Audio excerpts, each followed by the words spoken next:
Taste the Daily.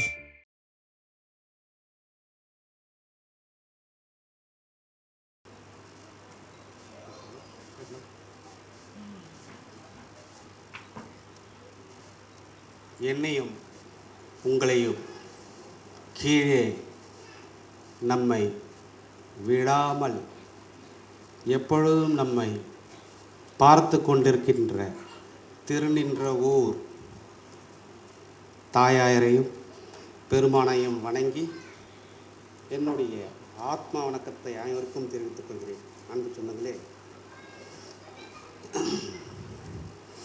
Thiruvasagam திரு வாசி அகம் என்று அதுக்கு டேக்லைன் கொடுக்க சொல்லியிருந்தோம். காரணம், திரு என்றால் முப்பொருள் சேர்க்கை, வாசி அகம் என்றால் நம்ம என்ன பண்ணாலும் சரி உடம்பு வேணும், உடம்பு இல்லைன்னா எதுவுமே பண்ண முடியாது. நான் யாராக இருந்தாலும் சரி, ஆணாக இருந்தாலும் பெண்ணாக இருந்தாலும் அல்லது எதுவாக இருந்தாலும் சரி, நமக்கு என்ன வேணும் அப்படின்னா உடம்பு வேணும்.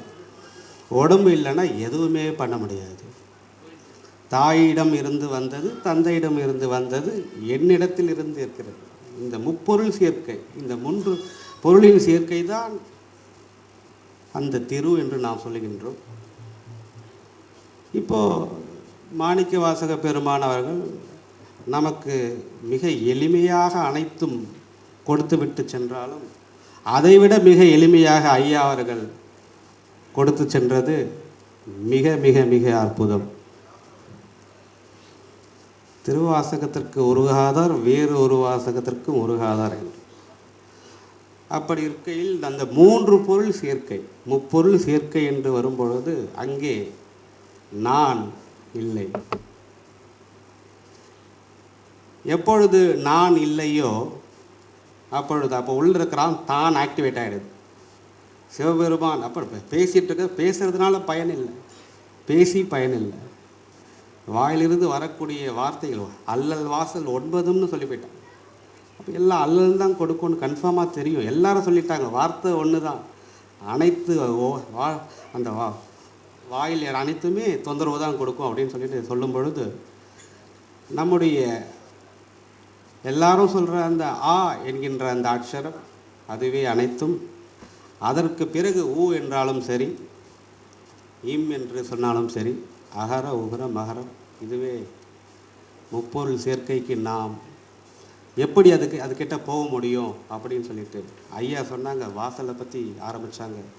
ஆகையினால அந்த வாசல் என்பது எந்த வாசலாக இருந்தாலும்,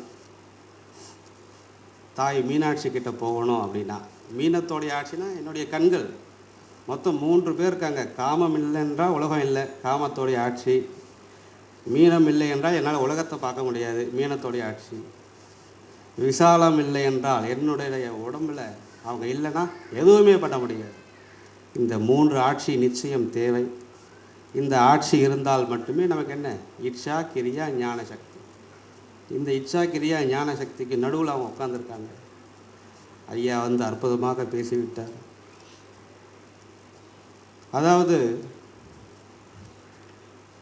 உடல், மனம், அறிவு, உயிர், இது எல்லாருக்குமே இருக்கு. இது இல்லாமல் யாராலும் என்ன பண்ண முடியாது அப்படின்னா எதுவுமே பண்ண முடியாது. உடல் எல்லாருக்கும் இருக்குது. ஆகையினால்தான் மெய்கண்டார் அப்படின்னு வச்சாங்க. பேரே வந்து மெய்கண்டார். அவர் மெய்யில் தான், வெளியில் பார்த்து ஒரு பிரயோஜனமும் இல்லை. வெளியில் நமக்கு காட்டுறது எல்லாமே சும்மா என்னென்ன பார்த்துக்கோங்க.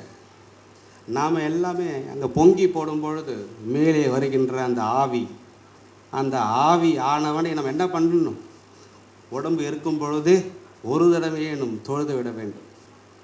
அப்படி பண்ணி விட்டாச்சுனாலே நிச்சயம் ஐயா சொன்ன மாதிரி அங்கே ஆத்மநாதர் கோவிலில் அந்த சிவபெருமானுக்கு எப்படி தன்னுடைய உடலை தியாகம் செய்தும் மனதை தியாகம் செய்தும் தன்னுடைய அறிவு எல்லாம் சிவபெருமானிடத்தில் தியாகம் செய்தும் தன்னுடைய உயிரையும் அவரிடத்தில் கொடுத்துவிட்டு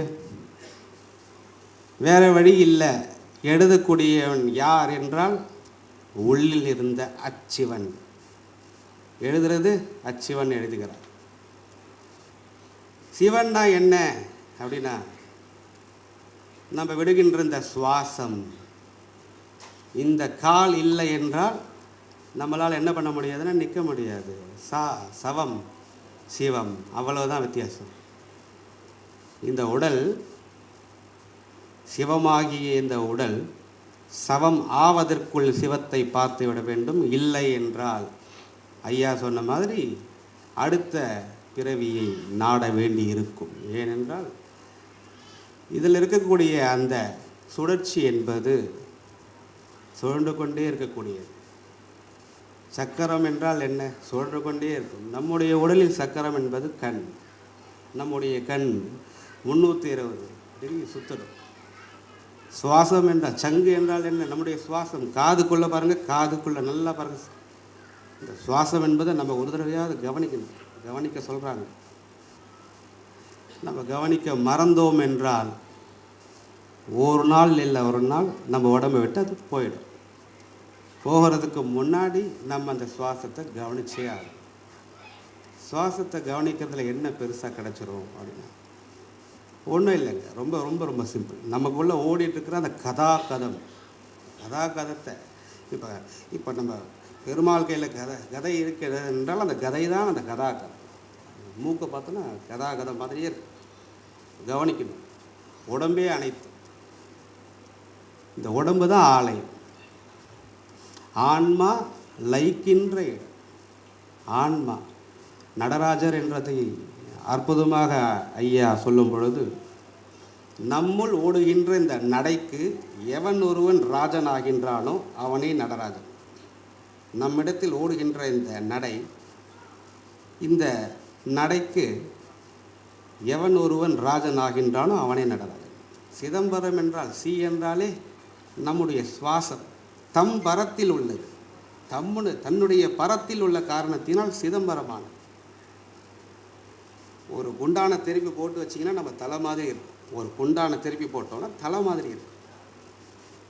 மனதையும் அறிவையும் எடுத்துட்டு முன்னாடி சொன்ன அதே அந்த ஆத்மா கவனத்தை அங்கே முழுக்க வச்சோன்னா என்ன ஆகும்? வைகுண்டம் ஆகுது.